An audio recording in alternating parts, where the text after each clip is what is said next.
if you find yourself struggling to figure out how to be an ally, do it with some type of action to it.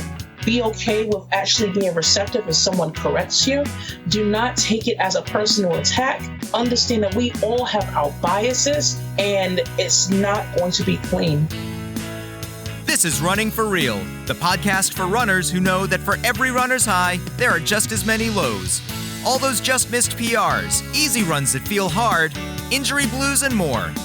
Each week, we'll talk to running, health, and wellness experts about their highs, lows, and best advice to build our confidence. Running for Real is about being honest, being brave, and most of all, not feeling alone.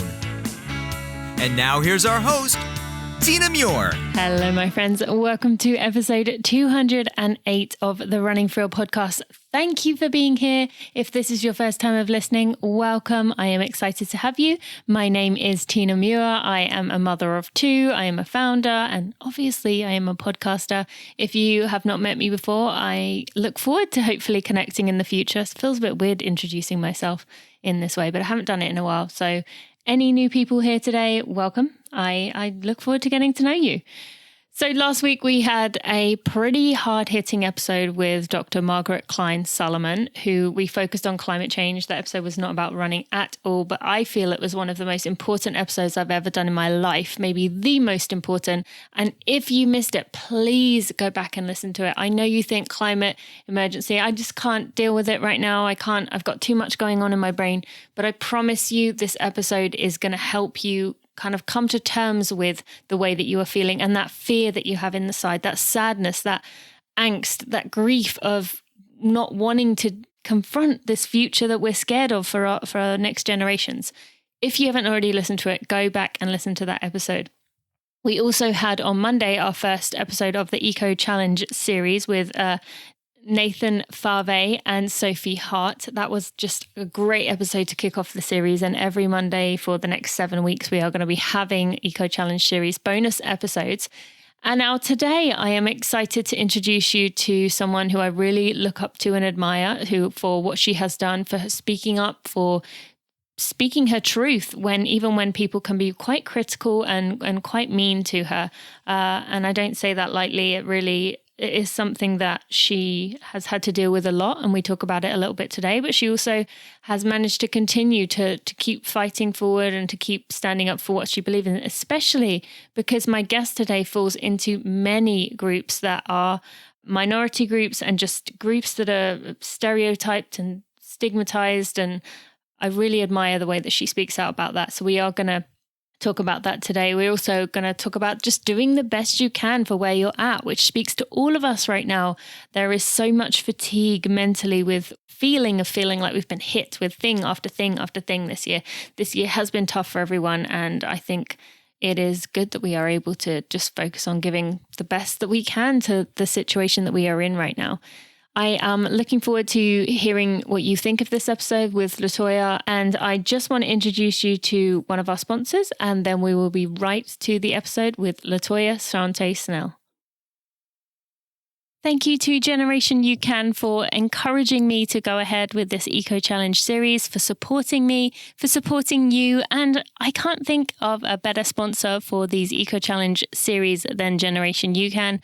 I've been talking about them for years in terms of their capacity to help me race. They are my only source of fuel when I do marathons. I carry them in my pocket or in a belt, and I just take that 100% using UCAN. I don't have any gels or anything else. Don't want to be dealing with that. I just use the Generation UCAN powder, and I'm excited to get back to that at some point. But for now, I am using it just in my daily life.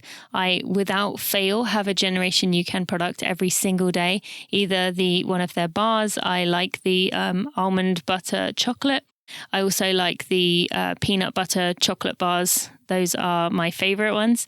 And I have one of those every day, or I have a scoop of the cookies and cream protein in my smoothie, or just on its own because it's delicious. Also have sometimes the chocolate, mix it in with cherries and some peanut butter to make it kind of like a Black Forest Gatto or like a cherry chocolate flavored. which I absolutely love doing. And Generation UCAN has just been with me the whole way. They are perfect for daily use. If you're a busy person on the go, they are ideal for kind of taking down quickly without worrying about stomach upsets, because that is the last thing we want when we are in a rush, unable to grab things as much as we want. Your kids are in the other room screaming that they need something. Can't tell you how many times I've relied on my Generation UCAN products to get me through the tough moments of when I'm unable to eat much else. I have it every single day, and I love putting it in my smoothie, knowing that I am just going to have it down. It also gives it a little bit of sweetness, and obviously gives me the protein to help with the recovery process. If you are a first-time customer, you can get 25% off your order using code TINAMUIR25. That's TINAMUIR 25. Or you can get 15% off if you are a returning customer by using code TINAUCAN15. So that's TINAMUIR25 for 25% off if you're a first-time customer. Or you can get 15% off if you are a returning customer using code TINAUCAN15 at ucan.co. That's ucan.co. Hi friends, just before we get to this episode, I just want to give a bit of a warning. This is a sensitivity warning. Latoya is going to talk about some sensitive topics, including sexual assault. So if this could be triggering for you, I would encourage you to get someone to listen to it first, make sure they think it's going to be okay for you. I also will have links for abuse in the show notes, so please make sure to go check those out if you need them. And I just wanted to give you a heads up that there is sensitive content in this episode. Latoya, welcome to the Running for Real podcast. This has been a bit of a, I don't know what the right word is. As you said, hot mess of a setup here that we had coming into this, but I am excited that we are here. And just for the audience, well, firstly, welcome. I'm going to let you respond to that first. Thank you. Thank you so much. This is very unorganized. We were just talking about how Latoya has a teenage son who... raising someone in their teenage years adds its own trickiness, complications to the parenting process. And me obviously having young children is a whole different state of that. But I was getting ready for my chat with Latoya, and 2 minutes to go, I noticed she was doing an Instagram Live. So I went over to Instagram Live, and there she is chatting away about some kind of food with people. Yes, so outside of this, outside of the outside of the fitness world, I'm a chef, or I am a former restaurant and catering chef, and now I find myself in the fitness world still teaching people how to cook, and I completely lost track of time. I was like, all right, I'm gonna let my phone charge, and then I'm gonna be ready. And before I knew it, I was just like, oh, okay, so here goes Tina here in the chat. And I'm like, wait, hold up, I'm supposed to be somewhere right now. So I said to you, meet me on Skype. So, and I was thinking, in the time it took that to go out and you to respond, people were like, ew, who's that creeper asking her to go on Skype? Like, what is their problem? But you noticed it, and then we quickly switched over here. But I didn't tell you this part. I was on a call an hour ago, and I hadn't written out my questions for you yet. And you have so many elements and things that I wanted to cover that I got off this phone call at 10 minutes to go, and I was just like scribbling as fast as I could all the things that I wanted to ask you. So I wasn't exactly organized either. So we both coming into this in a bit of a, I'm sweating. I don't know about you, because I was flustered about not having my questions ready. So yeah, let's begin. So you've mentioned a little bit about kind of what you do, what you did. You're in the obviously running world, road, trail, ultra, obstacle. You said novice road cyclist, but I'd still say road cyclist, and plus size adventurer. So there's obviously a lot of elements of the fitness world in there. So you would say you don't class yourself as a chef anymore, or you do? Well, I still do, because I find that even with, having my following, and, a lot of people know me for the fitness and the wellness space now. I find that I'm still finding ways to weave in the culinary aspect, especially now during, COVID-19, and as we're going through quarantine. I realized that my culinary adventures have turned into almost like an anxiety reducing method for a lot of people who watch my stories. And it's been really refreshing. Like some of us go to school and we never get the opportunity to use any of those things that we learn. It's just like, all right, we go for, whatever amount of years. And in my case, it was a 1-year program. And I was like, I was late in life. According to the culinary world, I technically was a late bloomer of getting into that. And now I find myself in fitness and I'm a late bloomer getting into that. Do you think there is such a thing as a late bloomer in fitness? I don't believe that so much anymore. Yeah. Like maybe 10 years ago when we had that, that had the conversation, I think people kind of boxed people in of saying like, that you had to be into a certain discipline by the time you were like 10.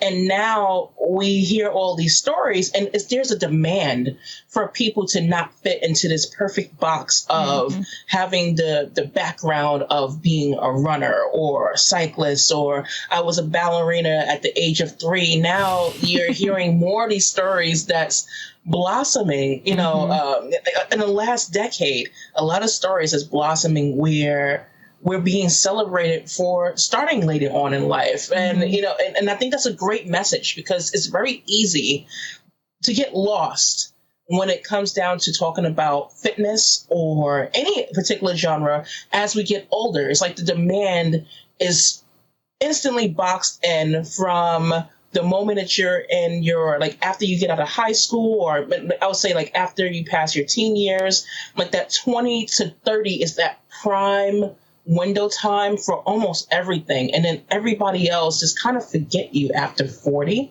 And it's a very weird space to be in. And I say that as a person that's 35.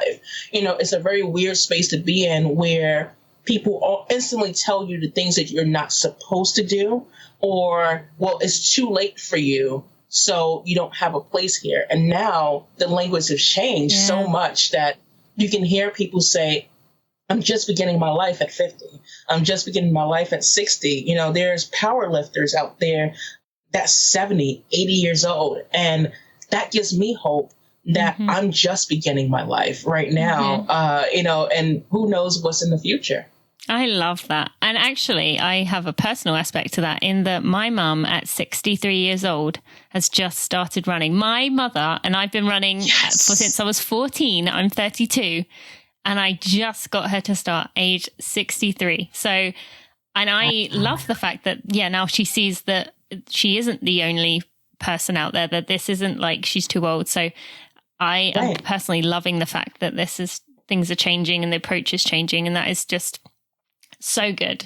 Now, related to kind of coming into it a bit later, which adds a whole other element on top of all the ones I was going to mention here, your website business, Running Fat Chef, is kind of this uncensored fitness and food blog about your experiences. So as a woman, a plus size athlete, a woman of color, being bisexual, I knew there was one I was missing there. And then you just mentioned, well, I guess, I don't know if I'd throw 35 in there, but I think any of my older listeners would be like, what? How dare you talk about age when you're 35? No, you have. No, please, yes. I'm not worried about the age. But yeah, like another layer would definitely be speaking about being disabled. That's definitely... It's definitely been a hard one. So explain that to the listeners, because I don't want to go over the basics of your fitness journey. That has been covered on plenty of other podcasts. You can just look up Latoya to find that story. I'm not going to go over that. I want to go deeper, which is what I do here. So tell us about that, just in general. What is the disability aspect you mentioned there, and then we'll go from there after that. Yeah, so. A huge part of my story, particularly when what the word that everybody would use would say, oh, you went viral, which essentially means that something is blown up, or something that you said or did in the internet culture or in your everyday life is that something is blown up. And in my case, that was 2017 for me. And that was everything surrounding the New York City Marathon, writing this, 800-word piece for theroot.com that essentially got picked up by several places around the world. And that still sounds weird to me to even say that. To know that, my previous life, was in culinary, and then before that was in social work, and before that was administration and some little trickles of fast food and stuff like, and being that person and not know where it was going. through it all, I recognized that for some reason, I was just like, I would get these jobs and I would lose them. And it was always related to my health. And it feels weird to be in that place where you're complaining about a pain that you're feeling. And most of my pain dealt with like pretty much like the sex organs, I'm like, hey, 28 days, my menstrual is supposed to be here. And it may show up. It may show up before time. It may show up after time. It may not show up at all. And I would go to the doctor and it would constantly be told, it's not that, it's this. In 2017, a significant part of that story is I think a lot of people focus on the idea that I was a plus size girl that got heckled. A part of the story that gets kind of washed out is that I was diagnosed with endometriosis. Mm-hmm. And it's a painful condition, and it has several stages to it. I am currently at stage 4, which is basically one of the worst stages that you can be at. At the time, I was probably around stage 3, entering into 4, which basically means that you are inflamed. Depends on the person. You're inflamed almost all the time. Even right now, as we speak, I am sitting at like a 3 to 4 out of 10 on the scale of where my pain level is at. I don't know what life feels like without being in pain. And that's almost scary to say out of my mouth, but to live it, I'm just surviving it. I didn't know how much pain I was going through until I had my surgery in 2017 for a laparoscopic procedure. That was after I miscarried for probably, I stopped counting. I want to say I miscarried probably around the 6th or 7th time. Wow. And this time was with twins. And my mind just completely turned into mush. By this point, I already had my blog, Running Fat Chef, which is basically my uncensored journey about the food and fitness and all the crazy things I've been told. Any place I've gone to, whether it's the gym or traveling the world and living as this big, bold adventurer, that I have my fears and I have my, my highs and my lows. But I was so tired of people making the journey sound like there's no hiccups or imperfections. And I'm just like, you know what? Instead of waiting for someone to tell this story, I'll just tell my own. Mm-hmm. And maybe, people will, it will resonate with someone. I didn't expect to have close to 70,000 people take interest, into it. And I definitely didn't see that at the time. But when I was diagnosed with endometriosis, I felt a mixture between shame, definitely angry was a big one, and lost. I've walked around in pain for over 20 years. Mm-hmm. And to be very intimate, I've had my menstrual since I was 9 years old, and my menstrual happened to be in front of a person who was trying to sexually attack me. Mm. So knowing that a lot of it comes from, like, when it comes down to thinking about my first kiss, came from a sexual predator. My first menstrual was in front of a sexual predator. And to now be 35 years old and to think how many times I've miscarried, to have one son, and while I'm in a very healthy relationship with my husband, there's a lot of shame that I'm still battling through with this condition, where it's like a constant reminder that every time I feel this pain, every time I see my menstrual, there's a level of hurt. I am openly, there's a lot of people know me for being in a body positive. I've been calling it body politics in my case, just because I feel like body positivity sometimes only gets a portion of it, but I'd rather talk about body. Yeah, like it's a lot of marketing around it these days. And I'm just like, it kind of strips away the significance and the power that it held before. And now I'm just more like, let's remind ourselves of why this was important, 10 years ago when this was started. And, the other, movements that came before, like the fat acceptance movements, that was pretty much a radical movement. So when I think about those things and I think about this condition, people tend to focus on how they physically look. And they're like, oh, I don't like the reflection in the mirror. For me, I love the reflection in the mirror. What I don't like is the things that I feel inside when I go from being known as the ultra runner or the person who powerlifted, and I deadlifted 405 pounds to now I can't go to the bathroom on my own. I need my husband to help me take a shower. My son is getting my medication. My son has a procedure where he knows that I'm in pain. So he's learned the basics of how to cook certain meals in here to make sure that I'm okay, because I have so much pride, even with this condition and them being an intricate part of the family. I still have this level of shame where I don't like accepting help because it makes me feel like I'm less than. It makes me feel less than a woman. And there's a level of hurt that I wish that it was just something in a reflection that I could see. If it was something like losing 15 pounds or, getting a nose job or getting something, altered, that would be great. But this is a condition that I'll be carrying for possibly the rest of my life, or until I hit menopause, or something that's even more of a weight to me to actually get a hysterectomy, to be able to have some type of quote unquote normalcy. And that's one of the major layers that made me remain in this space, because I realized that that's a conversation that we really don't have about these invisible diagnoses that wear on you every day. And because people cannot see it, they cannot touch it, they cannot feel it, or sometimes because they do not identify with it, because we do not talk about these things, there's this level of shame that I feel like I need to stay in this space, so it gives courage to someone else to be able to either speak up and talk about it so I'm not alone, or it gives room for someone else to feel like I'm not crazy, because I felt like that for 20 years. Absolutely. Well, Latoya, thank you so much for sharing that with me and the audience. I mean, that takes so much courage to talk about these things, and just sharing it from your heart. It makes me want to jump through the screen and just kind of be there with you. But this is obviously the best we can do. But you, as you said, you sharing about it, you talking about it helps so much. And I know some of my listeners are working through endometriosis as well. So thank you for covering that. But it's also interesting what you mentioned there about the body positivity movement is all about kind of the surface, what you see.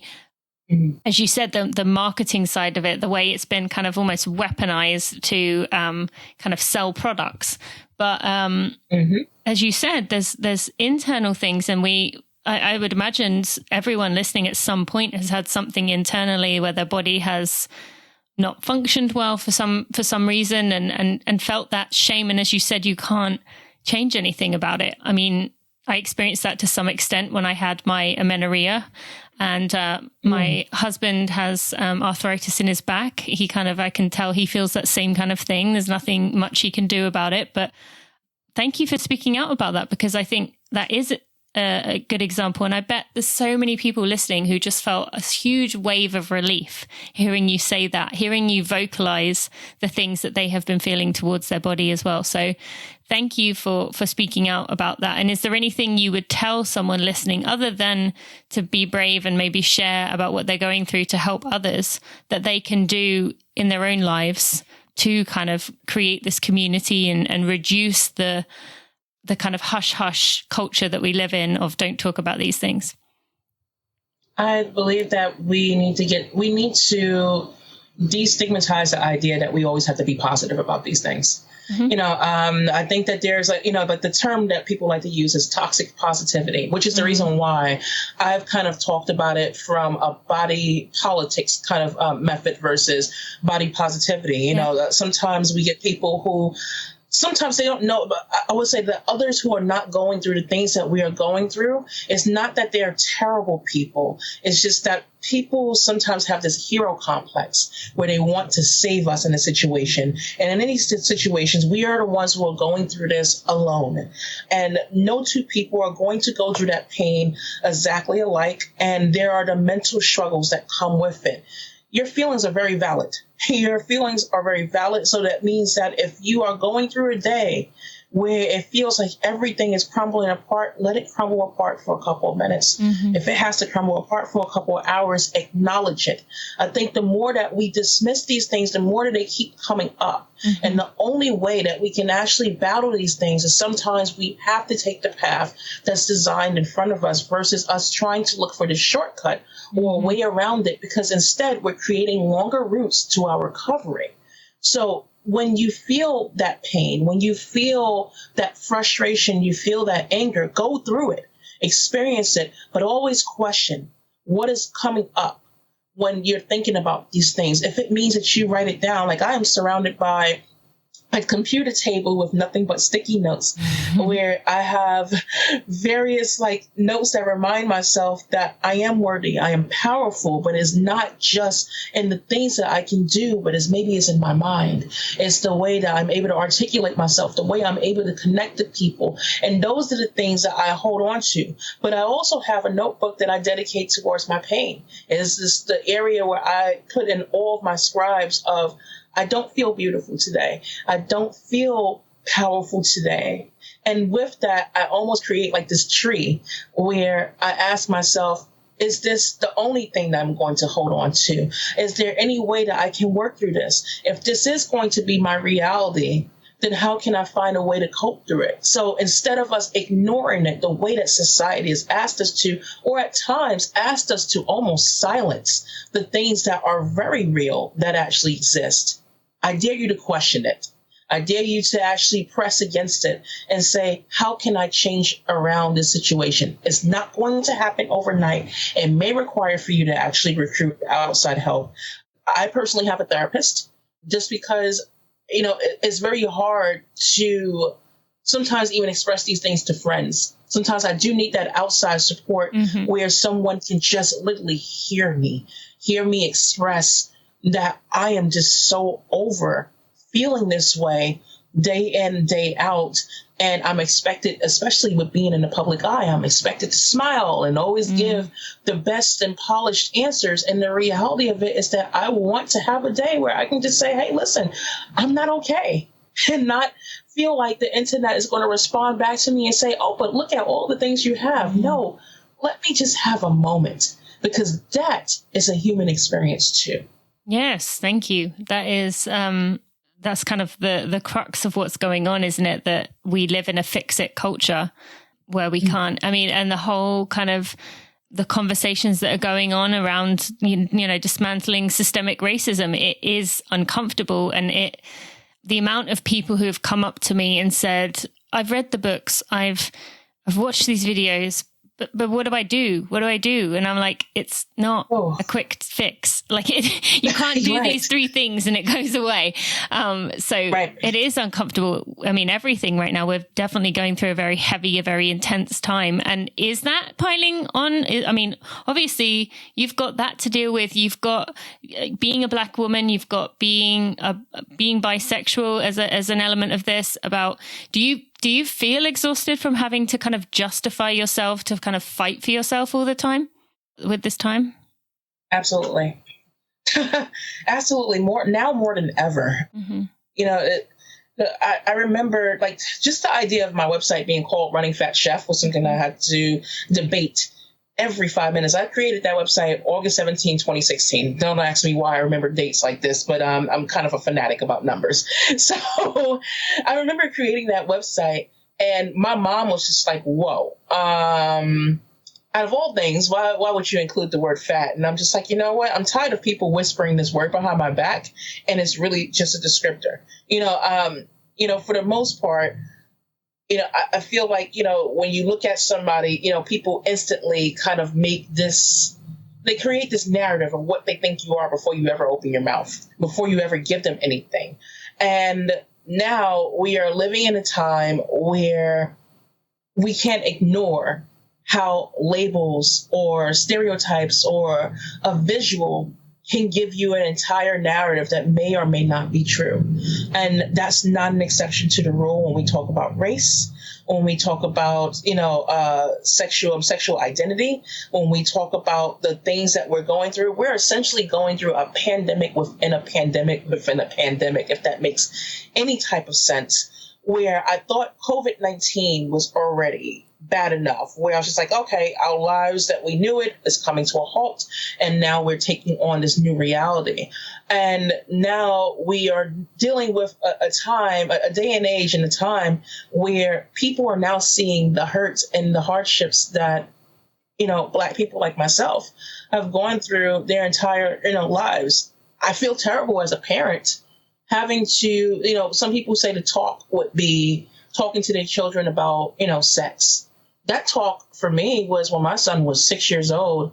And I remember him coming home and he wrote in his notebook, I want to go back to the school with the white children. And I paused and I was just like, excuse me? I read it and I was just like, well, what exactly does this mean? And when I read his scribes, he wrote in there that children that pretty much looked like him, were basically shaming him for the type of music that he was listening to. We listened to a variety. My husband and I listened to a variety of music in here. So it may be anything from death metal to R&B to classical, and we consider ourselves cultured. But it reminded me of a period in time as a child where I was ashamed to articulate myself in a certain way, because the first thing that you will be called is you'll be labeled with is, are you trying to act white? So when we talk about race relations, it's not just something like, especially when I hear people like, how can I be allies? I'm like, you have to understand there's a lot of roots that even us as Black people, Black and brown people, that we're even trying to process ourselves. So for anyone to ask me directly, how can I help? I'm like, well, honey, I'm trying to figure out how to help myself, because there's layers that I have to strip away from myself, that there's nothing wrong with being intelligent. Being intelligent does not have a color. People like to say that, I see no color. Well, intelligence have no color. Education sometimes have no color. And when it comes down to humanity, it should not have no color, but sometimes it does. It's almost like a fine print that we're not able to see, we're not able to touch, but we know it exists. When I saw those words in my son's notebook that day, where he felt a sense of shame in his own, in his own skin color and the way that he acted, he didn't exactly put it into words of, I'm ashamed to be Black. It reminds me of everything that I've grown up, even in the 80s and 90s, where I too shared that shame. And I wondered if my mom and my dad shared that shame. I wonder about the kids in his classroom who did not know it. And at 6 years old, you're still you're learning a lot of layers of life, and kids instantly pick up things like a sponge. So it makes me question, what exactly did their parents, what kind of hardships and what kind of things they believe in? So, and it reminds you of the things that we're going through right now in 2020, where people can, get killed, for going for a run while sleeping. When I get people that tell me, instead of stressing yourself out, why don't you take a break? I can't take a break when I know that somebody got killed in their sleep. So when you add on those weights, I beg people who are trying to figure out how to be an ally in this space, I beg of you to think about humanity. Ask yourself, how would you want to be treated? It's really that simple. Sometimes it's not as extreme as going out to a physical protest. It is not as extreme as writing letters to your Congress, even though those things are helpful, to write to government officials. This is a global pandemic, just like COVID-19. Only thing is very abstract and it does present itself into real form. The real protest is acknowledging that we all deserve equal human rights, that we all should be able to walk around and be the best versions of ourselves. But the reality of it is that these things didn't come about overnight, and it's not going to fix overnight. There are no manuals for this. We can create manuals until our face turn blue, and we still will not have it right. So if you find yourself struggling to figure out how to be an ally, I beg of you to do it with some type of action to it. Be okay with making mistakes. Be okay with actually being receptive if someone corrects you. Do not take it as a personal attack. Understand that we all have our biases. We all have our privileges. And it's not going to be something that is going to be clean. This is going to be an ugly event. This is going to be an ugly change. And this might actually outlive us. But I have hope that a future generation is going to be able to look back at this and say, this is what they're missing, and this is what we can correct. And that's how the news cycle begins. Thank you to Tracksmith for sponsoring this episode of the Running for Real podcast. Tracksmith is a Boston-based brand led by a group of runners who are committed to making classically stylish, cutting-edge apparel. They have one goal. It's simple. Craft the most considered products on the market for runners dedicated to the personal pursuit of excellence. Now, you are seeing the evidence, or I've been talking a lot about it, of what Tracksmith believes in of this through the months where I've been talking about the programs that they are offering, such as they have this fellowship, which is now closed, but will be announcing the winner this month, where they are giving 3 to 5 creatives essentially a scholarship to go pursue their passions, to believe and follow in that journey of what they want to do. I love that they are doing it. They also are providing amateur support to athletes who have achieved or come close to an Olympic trial standard. And those who are accepted into the program will receive a $250 gear stipend per quarter, as well as amateur support with mentors such as Nick Willis. They're going to be able to get lots of support going into the Olympic trials or to reaching that time if they haven't already got it. And I love that Tracksmith is doing things like this, as well as having the most comfortable, stylish clothes, which I easily transition from mum mode, where I'm just running around all day in these comfortable clothes, wearing them multiple days in a row, I have to admit, and then going straight into a run. And they just feel good, they look comfortable, and they are comfortable. And I'm just really, really enjoying them. And now the weather is starting to cool down. It feels good to be able to put on some of the fall and the winter items coming in, such as I love the Harrier long sleeve, which is made of merino. And merino is this magical material for running in shoulder seasons. It's temperature regulating, keeps you warm when the run starts brisk and cool as things heat up. It's moisture wicking, it dries sweat in a flash. And best of all, it resists odors, even if you wear yours around the clock, which I definitely do. The Harrier is made from 89% merino wool and 11% elastane and is one of the softest running tops you will find on the market. That is my favorite thing I'm recommending right now. And friends, as a Running for a listener, you can get $15 off your purchase of $75 or more by going to tracksmith.com and using code 4REAL15. That's FORREAL 15. Or you can go to tinamuir.com/tracksmith, and I have a list of all of my favorite items, in addition to how I found out about Tracksmith, what I love about Tracksmith. And you can find out more by going to tinamuir.com/tracksmith. And remember, you can use code 4REAL15 to get $15 off your purchase of $75 or more. The real protest is acknowledging that we all deserve equal human rights, that we all should be able to walk around and be the best versions of ourselves. But the reality of it is that these things didn't come about overnight, and it's not going to fix overnight. There are no manuals for this. We can create manuals until our face turn blue, and we still will not have it right. So if you find yourself struggling to figure out how to be an ally, I beg of you to do it with some type of action to it. Be okay with making mistakes. Be okay with actually being receptive if someone corrects you. Do not take it as a personal attack.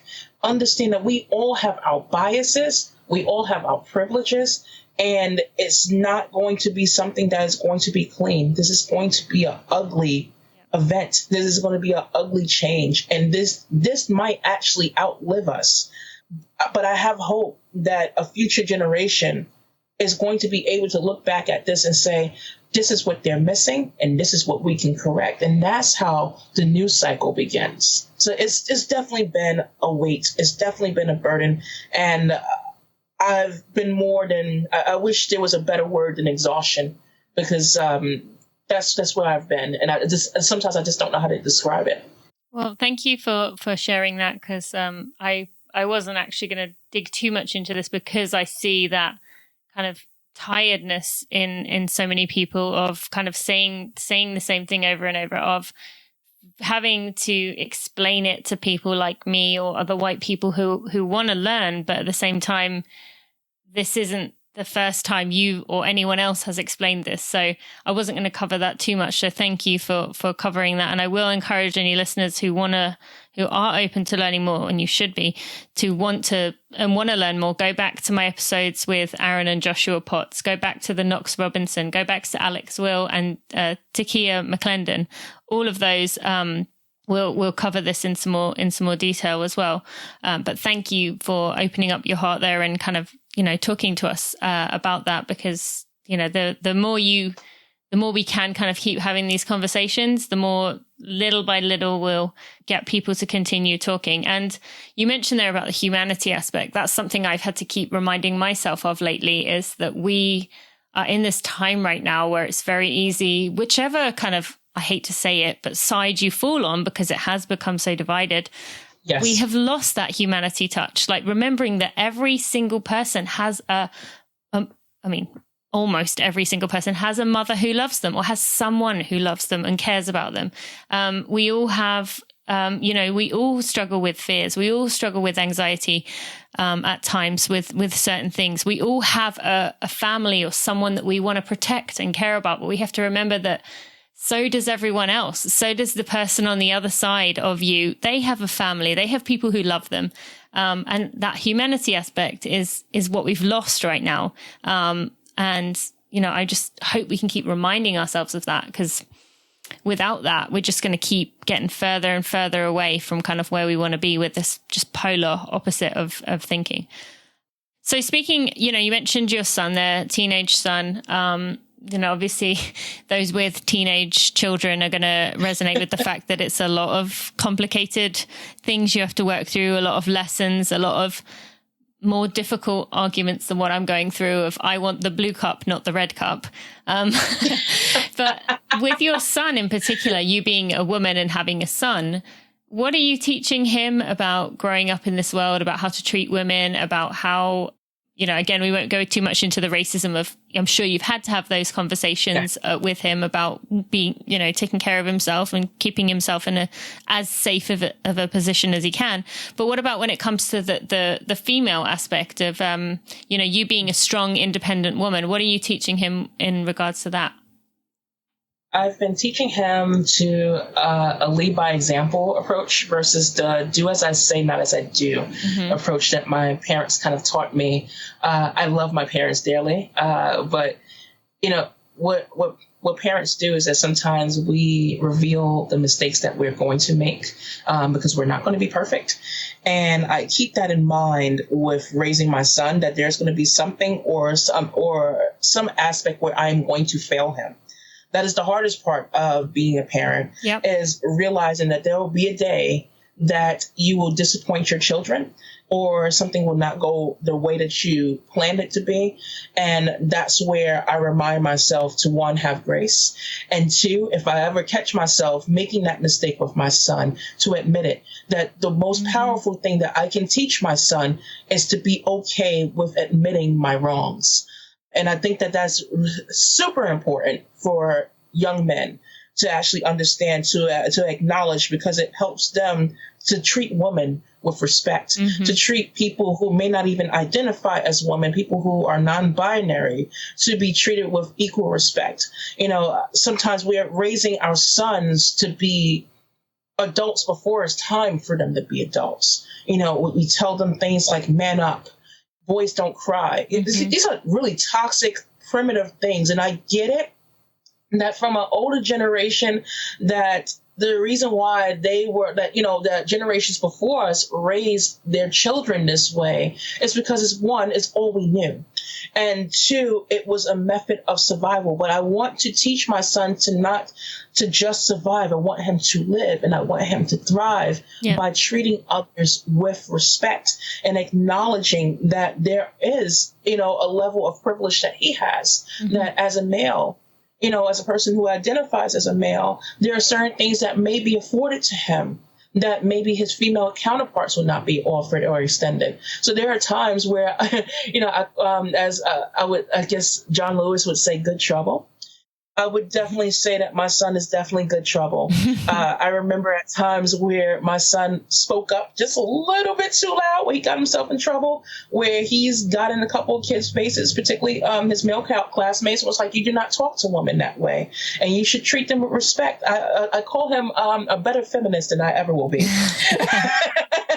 He's just so conscious and aware, and I love this new generation that's developing, because there's certain things that they see that in my generation we kind of overlooked or we never spoke up on, and I feel like through him he's redemption.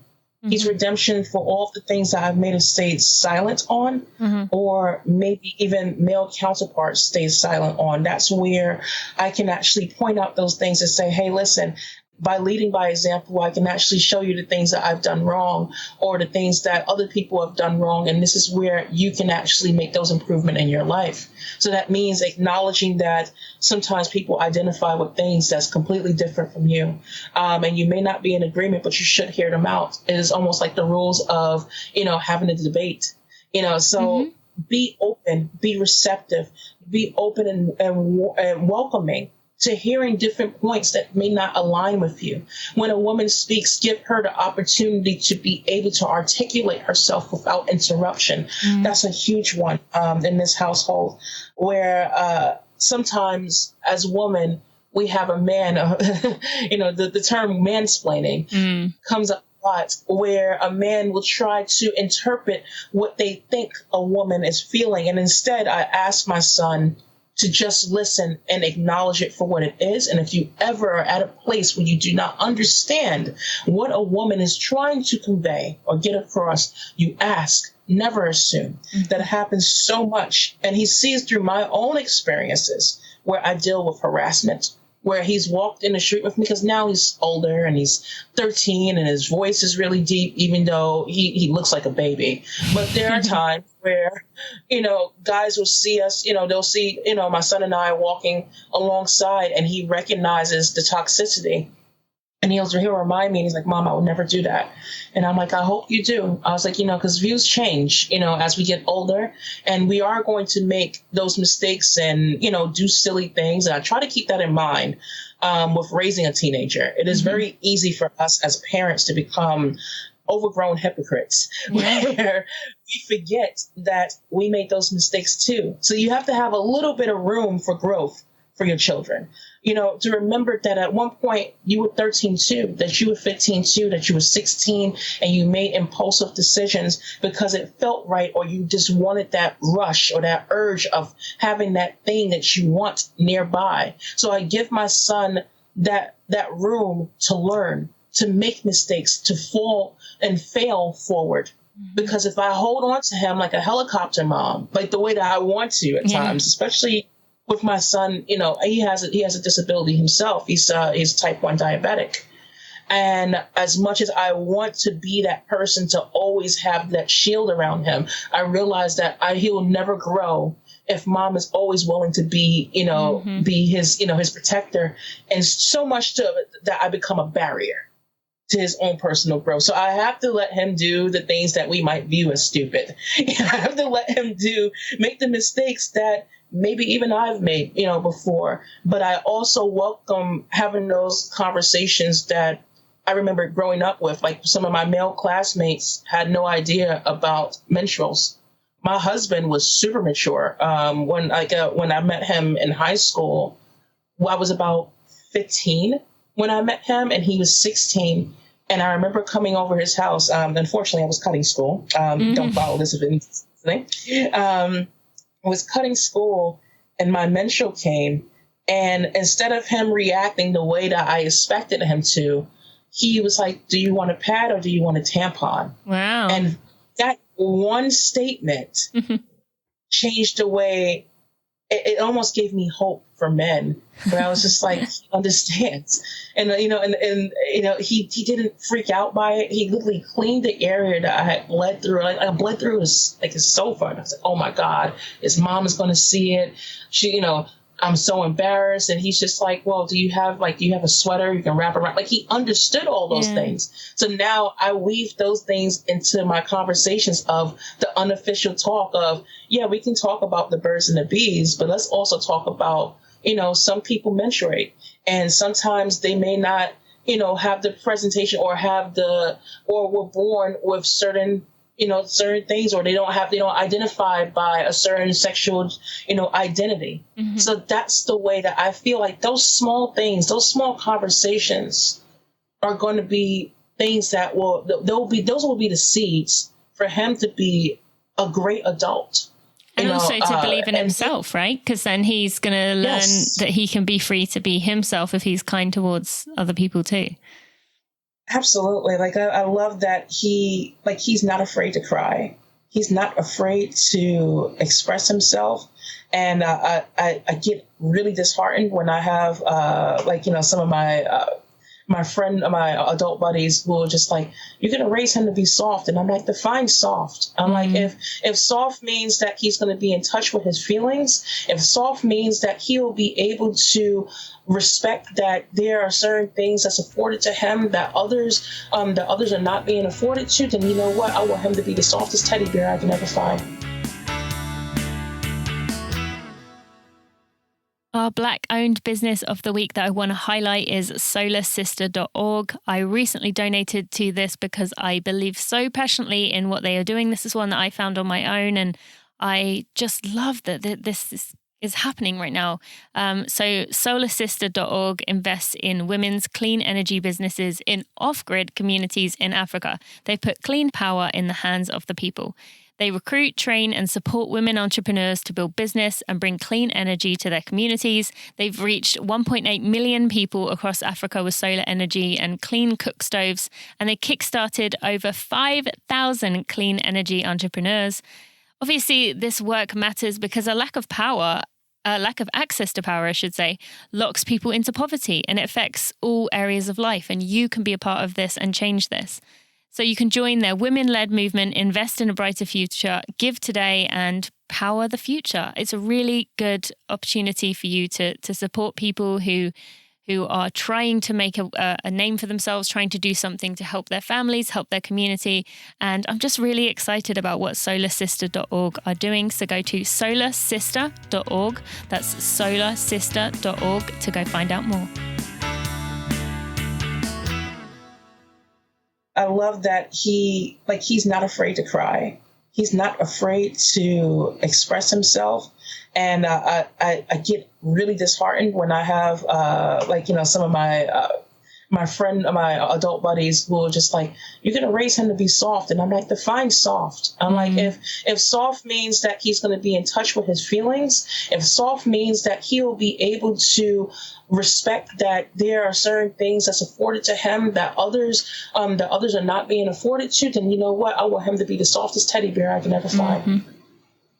That's so good, because we need more people who are able, guys in particular, who are able to show their emotions and are able to kind of let down their guard and make it okay for other men to do the same, and women sometimes. But as I said to you before we started talking, I really, really admire the way that you parent him, and great role model for me for many years away for now, but someday I want to kind of teach many of the lessons you can. So you mentioned in that about kind of people being rude towards you, aggressive, kind of the haters essentially. Yeah. Now you have kind of been very outspoken about that, about people kind of saying things about you. And I think most people listening probably know that, have heard the thing of, you've made it when you start getting haters kind of thing. And yeah. That in itself is a lot and wears on you in itself. But for anyone listening who maybe isn't in the public eye and having people say things to them on the street, or really being kind of victimized online, or not victimized, but kind of really targeted online, I should say. But they might have, an aunt and uncle who makes a comment, or someone at work who belittles them. you know, you have an entire course on your website, and I will put a link in the show notes for anyone who wants to take that for kind of dealing with those haters. But what would be the one thing you would tell people listening if they are struggling with someone who is just very, very toxic towards them, and really they're finding it hard to not let that take over everything, because it easily could, and as I'm sure you know. Yes. You know, there's no one size fit all remedy for dealing with a naysayer or a hater or whatever we would identify these people. Sometimes these people don't even recognize that they are trolls or that they are doing the act of trolling. You know, the hardest naysayer that I've ever dealt with would not be someone else that I can see, would be my own personal reflection. Yep. You know, these things do not hold weight and gravity unless there's something that we believe in ourselves most times. Mm-hmm. Like, it is very easy to dismiss something from people online, like, nanny boo boo, you're fat. I'm like, okay, what we do? You know, I'm able to kind of like brush it off. Or in my case, I love sarcasm, which sometimes gets me in trouble. But then I ask myself, why am I entertaining it?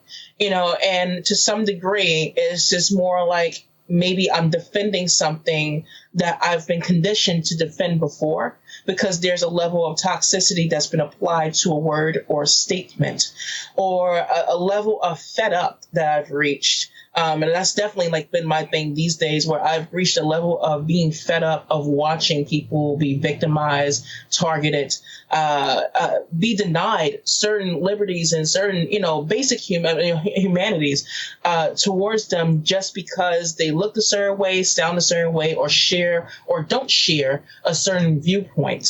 And I'm definitely not an exception to the rule, but I realize that a lot of that hurt stems from within myself.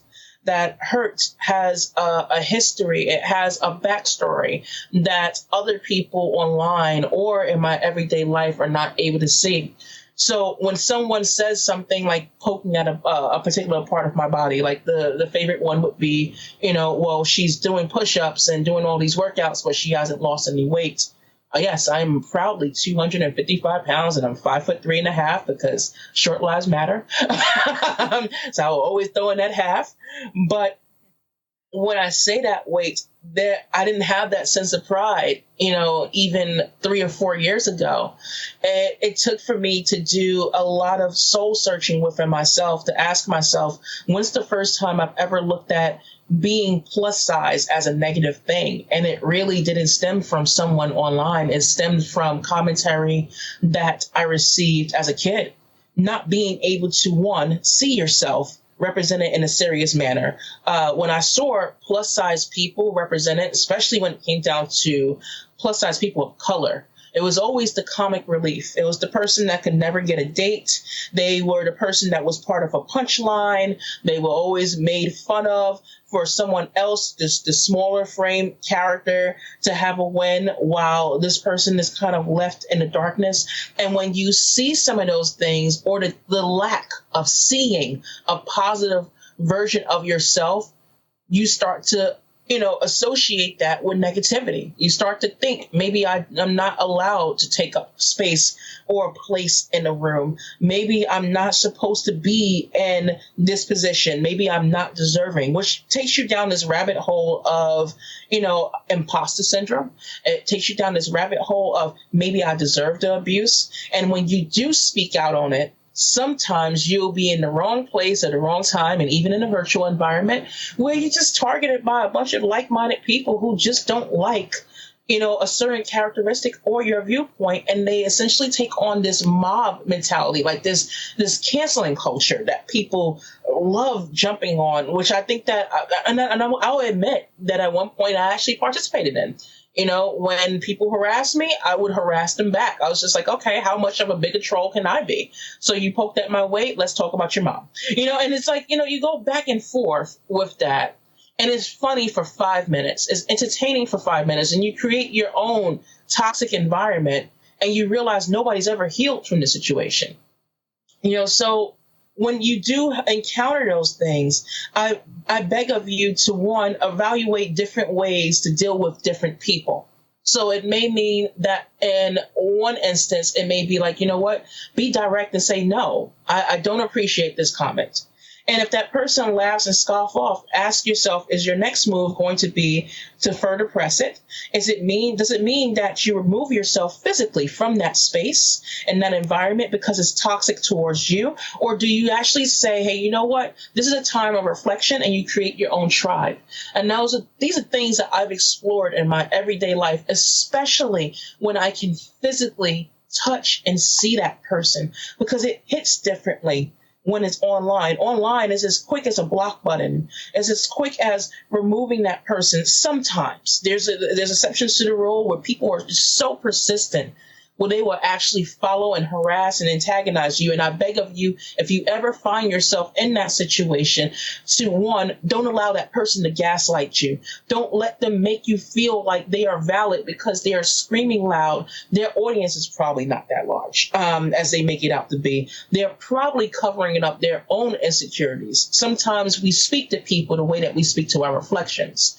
And when you keep that in mind, then you understand that that person is coming from a level of hurt themselves, and they are looking and they're seeking actively for company.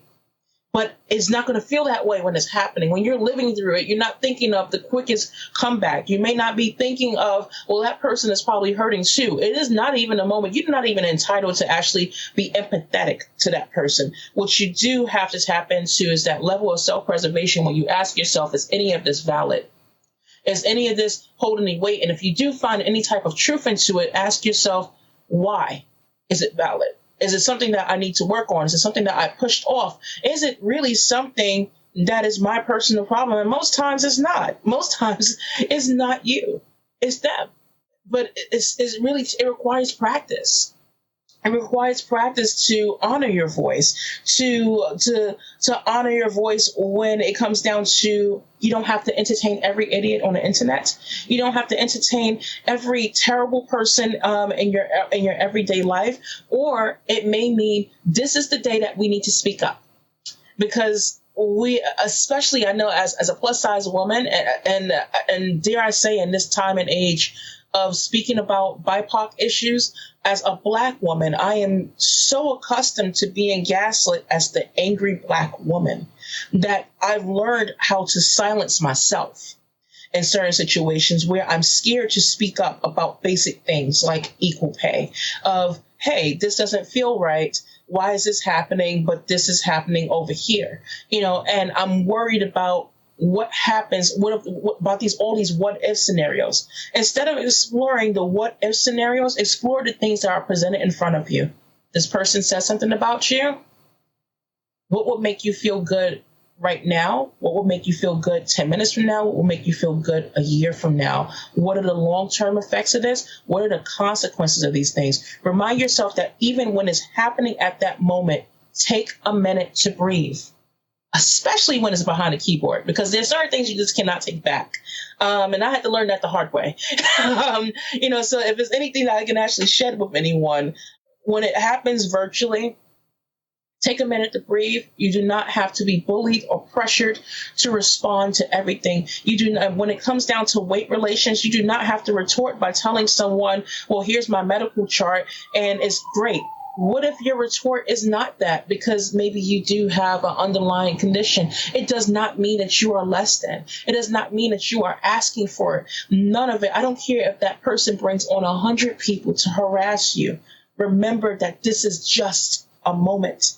There are too many people out here who have taken their lives from online trolling and from everyday real life trolling. Before we had the ability to have access to the internet, we had, rude neighbors. We've had nasty, disgruntled family members. We've had bullies and classmates who made us feel less than, and teachers who just completely did not understand us. Understand that those people are flawed in themselves. And while you may have your own personal flaws, you are doing the best that you can with what you have. So please honor who you are at that very moment. Honor your voice, honor your presence, and know that you deserve to be in that space. And that's something that I've been trying to get across on my platform, and regardless of what I'm doing, whether it's cooking, whether it is being goofy on the internet, whether that means I am throwing out a bunch of F-bombs, so that's just the way I feel that day. It is a matter of just honor who you are, because there is someone out there that is begging to be in your place or your position, or without even knowing it, you are inspiring someone else to go on.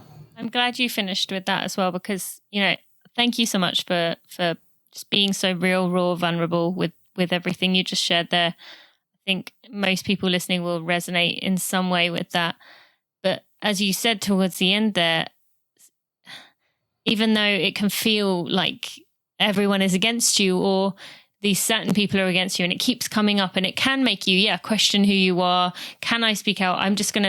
It's very tempting to just kind of shell up and go away. But as you said, the inspiration aspect, I think, is so important, that you never know who is watching you. It could be a family friend who you haven't spoken to in 15 years, who happens to follow you online or see that you quit your job to do something that you love. It could be, and they think, wow, I hate my job, but I've always loved making, knitting. I'm going to take up knitting, and I'm going to make this, you never know who you're inspiring, and there's always going to be negativity. And we're not all the same, as you've mentioned earlier in the episode. Like, we're all different people, so we are going to have different interests. But even though there can be nasty comments out there, there's also the underlying kind of people that are inspired by you. So thank you for finishing with that, because I think that is so important. And it's a lesson I'm constantly trying to put across to my audience, that yes, you may not have a big following, or you may not have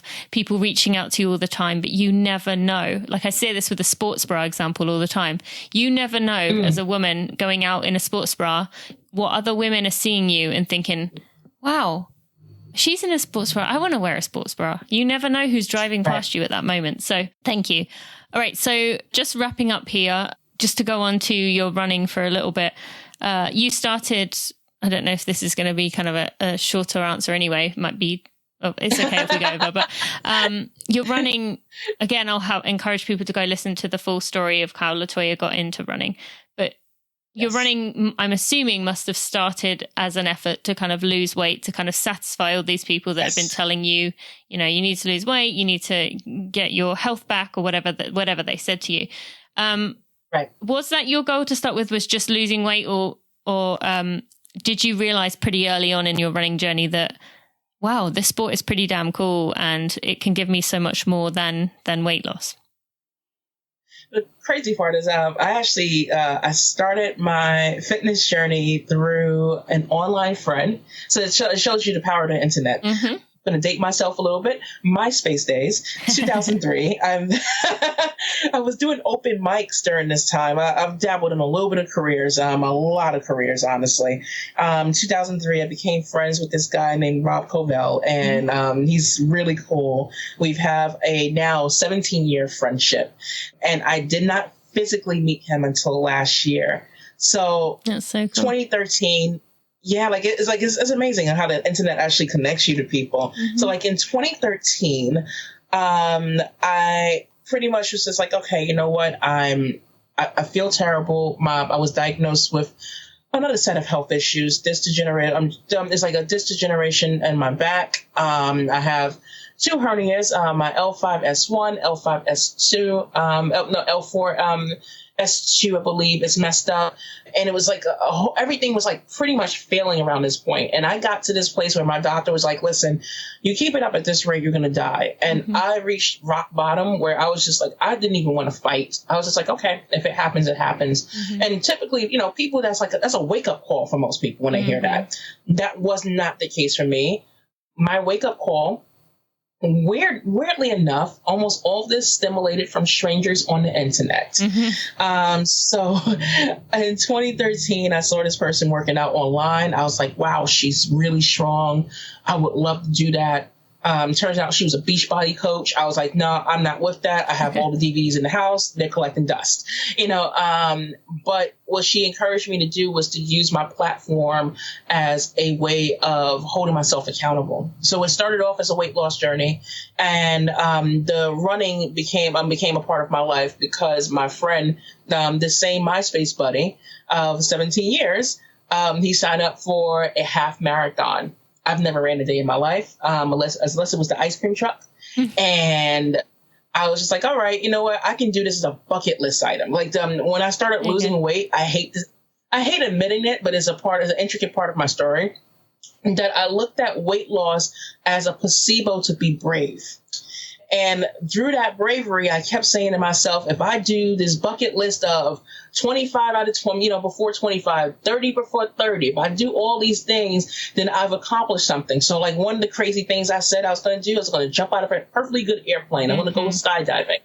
And I was like, well, I have to lose weight to be able to do that. So I figured, all right, well, bucket list item, I'm going to run a half marathon. Never did a 5K, never did a 10K. I'm just going to figure it out along the way. And it was thanks to Black Girls Run that I met them, ironically, at like 5 or 6 o'clock in the morning. And all I kept thinking is, okay, who are these really, really happy, bubbly Black women that's coming up to me, and are they going to rob me? And, it turned out that they gave me the community that I didn't know I needed. They gave me a sense of sisterhood. I do have a little sister, but when you think of sisterhood, especially as a person that's grown up in the areas that I've grown up in, and being an 80s kid, women are sometimes pitted against each other. Oh, yeah. We're always looked at as a competition versus us looking at it as a sisterhood of lifting each other up. And Black Girls Run taught me that. And without knowing it, they talked me into doing a 10K before that race. That was January 11, 2014. And I remember at the end of that race, it was the last 800 meters, my friend Ngozi Odita ran with me, and she's screaming at me, go, go, go, go, go. Because I was crying. Like it was just so melodramatic. I had boogers coming out my nose, the whole thing.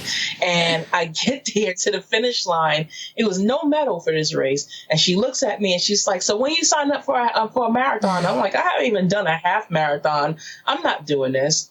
And before I knew it, she planted the bug in my head that I was going to do a marathon. And because of her, I did a marathon. But then after that, I found more people who kept me in the sport. Ultra marathons came into play because I did New York City Marathon, and on the list they had the New York Road Runners 60K, and I was like, oh, well, I'm already trained. What's 11 more miles going to be? Which is like the worst thing that you can actually do, because 11 more miles is 11 more miles. Yeah. And I remember it sucking so bad, but it felt so good to know that I accomplished it. I was like, I'm never going to do this again. But that's the lie that a lot of us ultra runners say to ourselves. We say that we're never going to do it again. And next thing you know, we're in the desert. We're at mile 54. We're like, why the hell are we here? But it sucks so good. But what keeps me coming back is the community. Yeah. And that's something that I did not expect to sign up for. I thought the first year was going to be all about don't run a race unless it has a medal. And I did that for a whole year. And that got old really quick. Mm-hmm. What keeps you there for some people, especially people like me, I'm a storyteller. Mm-hmm. What keeps me there is the tribe that you're able to connect, the random people that you can meet. And it's almost like having a therapist for 13 to 26 or even more, depends on your mileage. You have someone that you connect with on the course. And now you're able to tell your story or tell why you're here. You're able to share a moment, a joy, a hardship, a pain with some random stranger that you may never meet again. Mm-hmm. But what I realize now in my latter years, before COVID, what I found as a joy is the ability to be able to give back. Yes. And that's something that I don't really have. Like the thing that I'm missing these days is that because of all the notoriety, so many people already know my story. So what I love about it is that now I get to be a newbie to someone else that may not know who I am, mm-hmm. and they get to share a part of themselves with me. Because sometimes I get these people that'll come up to me and they're like freaking out and they're like, "Oh my God!" And like they love the presentation of me, but they haven't learned me, and I get to earn them for 26.2 miles. Anytime I go on a course and someone says, "Hey, I can really use some help. Would you mind, run with me the rest of the mileage?" I don't care about the time. I don't care about the medals.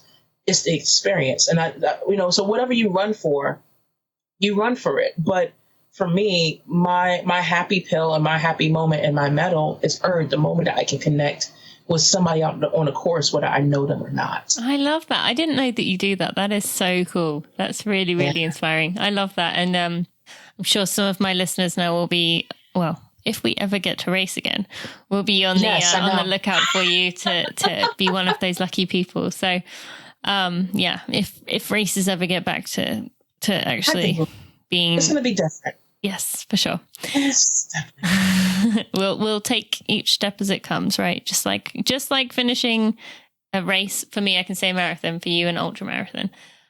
Latoya, thank you so much for your rawness, for being vulnerable with us, for helping allow people listening to speak to their words, to say things that maybe they've been thinking but haven't said, or have spoken to close friends but want to speak out about. Thank you for all that you do in the running community. You're an absolute treasure, and I'm so honored to have had this conversation with you. Thank you so much. Thank you. My friends, if you have a minute and you could leave a review on your favorite podcast player, Apple Podcasts, aka iTunes, Stitcher, Overcast, Pocket Cast, Spotify, or whatever else podcast player you use to listen to this podcast, or if you would subscribe to this podcast, you will help me get out in front of new runners to make our tribe even bigger and even better. It might not seem like you as one person can make a difference, but really it helps a lot. And it shows me you appreciate the hard work I put in for those. Thank you so much. Thank you so much for listening to that episode with Latoya. I hope you enjoyed her wisdom, just her approach, and the way that she's speaking out. I hope you can appreciate that in your own life as well, and make the best that you can of the situation that you are in, and learn to deal with some criticism, because we're all going to get that. I certainly got some of that after my episode last week, and I'm sure everyone experiences it at some point.